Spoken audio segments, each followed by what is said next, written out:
OK, everybody, gather round. I want you to watch me pay these bills. Aren't you going to do what you did last month? Dress in rags?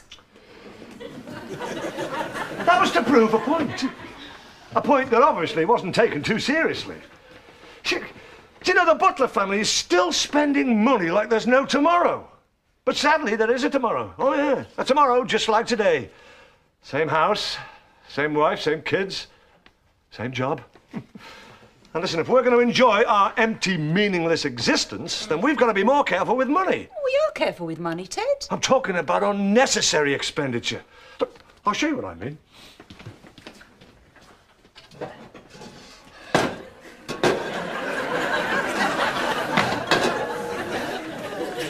Would you care to explain this, Pam? It's brandy. Oh, yeah. £2.99. What's wrong with the cheap stuff?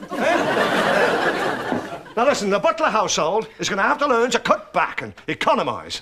And what can we do to help, I hear you ask? Well, for starters, we can save on electricity. Lee, are we in the living room? No, Dad. So turn out the lights. OK, Dad.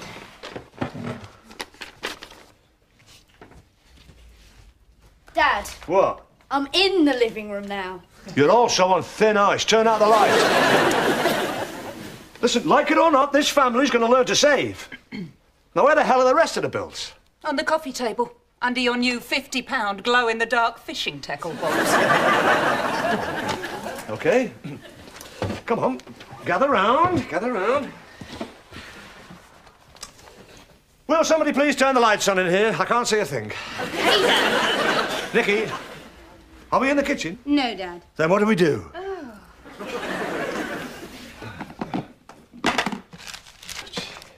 We'll learn. We'll all learn.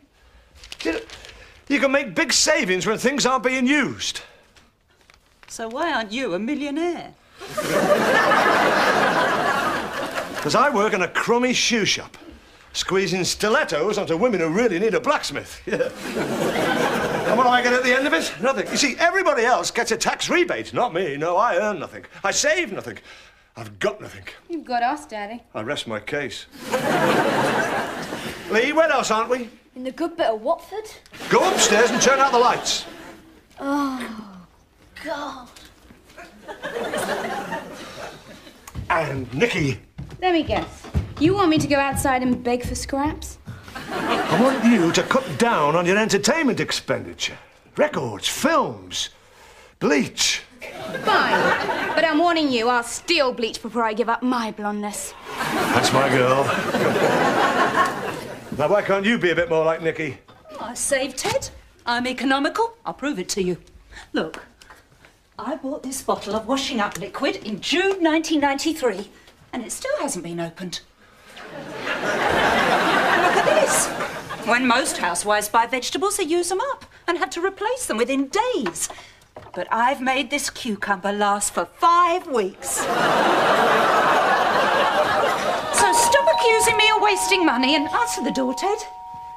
Hey, who spent 40 quid at a place called 10 Little Toenails? Well, I'll get it. Hi. We've been shopping and we brought you some walnuts.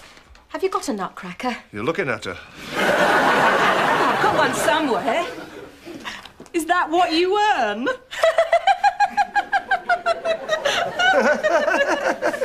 Yeah. It's about the same as your weight. And close the door. You're letting out the heat. Do you think I'm putting on weight? Yeah. You're filling out nicely. That was the wrong answer, wasn't it? Ted, for once in your life, would you please get the door? Just who spent £59.95 on granular facial scrub? I'll get it. Hi. Hi, Ted. What do you want? I miss Judy. Oh, Ted, look at that. It's only been a few minutes and he misses her. I remember when Ted and I were like you two. Yeah, then we got the telly and things got better. Will you close the door, please? You're letting out the heat. Oh, now, if you want to cut down on your bills, do what we did. Install extra insulation. It's saved us an absolute fortune. Yeah, on top of which we got a huge tax rebate this year. Now the only problem is we don't know what to do with the money.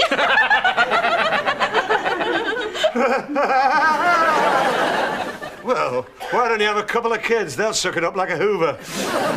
That's a vacuum cleaner, Pam, in case you want to do something different with your afternoons. Oh, is this a bad time? It's his time of the month. Bill time. So what are you going to spend your rebate on? Well, we were thinking of taking a romantic trip to Paris. Oh, I've always wanted to go to Paris. Oh, yeah, Paris. Full of French people. Full of Brit-hating French people. Full of Brit-hating French people who make films with no car chases. Why on earth do you want to go there? We don't. It was a joke. We hate the French. You know what I'd do if I had some spare cash? Bomb the French? No, with a spare cash. I'd like to build an extension, yeah. Add a little room just for me. Ooh. Somewhere I could go and relax, sit back and read a paper. Another loo? Actually, we thought about adding an extension when we first moved in, but we'd need your permission to build that close to your property. We thought it would be an imposition. Oh, don't be ridiculous. We're friends, aren't we, Ted? Who, you and me? No. Would you really consider it? I mean, there would be a bit of noise and dust for a while. Well, why not? Something else we could hold against you. Come on, Steve. Let's go and look at our dream house file. Thanks very much. That was nice of you, Ted. Yeah, well, I'm a nice bloke. I help old ladies across the road. You pushed them out in front of you to stop the traffic. What's this? £16 for fillet steak? You don't give me fillet steak. Who gets fillet steak?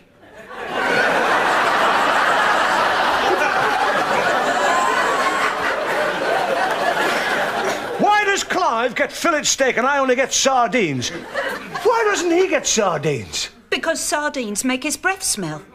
And yours is hereditary.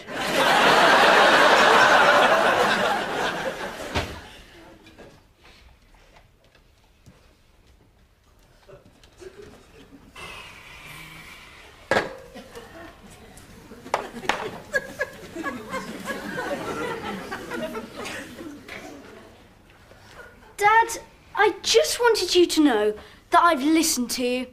I haven't spent any money today. Oh, good boy. I just hope Nicky hasn't either. Oh, don't.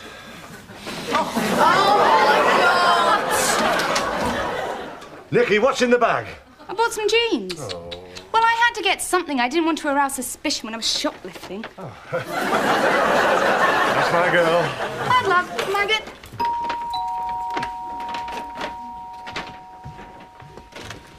Hello, Ted. I got your note. What do you want? Steve, come in. Sit down. Oh, Daddy, this is a monkey wrench you wanted. That's my girl. Oh, Mum's hairspray. Oh, and Mr. Hollingsworth. I got this for you. Valium? Well, I thought it might give you a bit of stimulation. Did you get me anything, Nick? Well, I did want to get you what you really needed. But sadly, they'd run out of king-size deodorant. Oh, well, maybe they'll get some more in. I'll ask when I phone the store detective. Don't you dare, you little grub! A couple of years, they'll be gone. So, Steve, tell me, how's the extension coming along? Oh, well, we only talked about it last night. We haven't had time to actually do anything about it yet. Good, good, good. See, I was thinking, you know, whilst the girls are down at the gym, this is a great opportunity for you and I to sort of, you know, sit down, have a couple of beers and a little chat, you know. Great. So tell me, anything interesting happened today? Well... Great story. You crease me, you do. You know the kind of room you and Judy really need, don't you? Is a snooker room for you and me. Oh, I don't know. I think it should be a room for Judy. She's got one. The kitchen. No, you need a room where you can go, Steve. Remember how it was when you were a kid, eh? And you had your own room. And you had the privacy to do whatever you wanted. You can do those things again, Steve. Well, I don't need to do that anymore. I've got a wife now. What a terrific little wife she is, too, yes. No. Judy would never stand in the way of you wanting your snooker room. Think about it, Steve. Fridge for your beer, eh? Little chalk on your hands. That feeling of the cue sliding through your fingertips. And most of all, That feeling of adrenaline pumping through your veins as you approach the table. It's the deciding frame, and it's a black ball game, and it's you to play next. You chalk your cue. You settle down and prepare for the shot. The black ball's tight on the bottom cushion. The white is touching. You've got to play away. You strike the cue ball. It bounces off one cushion, pow! Off a second cushion, pow! Off the top cushion, pow! And it comes back at such a speed it hits the black full in the face, sending it back up to the baulk end into the top left-hand pocket. Steve, you've won. Yes!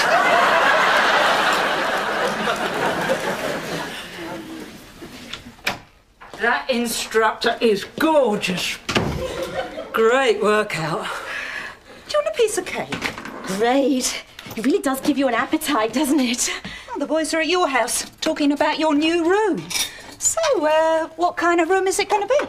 An all-purpose room. What a waste. Why not build a room with a purpose? Like an exercise room for you and me. Ice cream. Great. An exercise room would be ideal. Then we wouldn't have to wait in line at the gym to use the equipment and be laughed at by women who are healthy. Chocolate sauce. Great. Well, I don't know, Pam. Steve and I wanted a room we could both use. Oh, Steve has his own room, the kitchen. Besides, aren't you sick of dragging me along each week to be a free guest at the health club? I mean, they know I'm never going to join. Doesn't that embarrass you?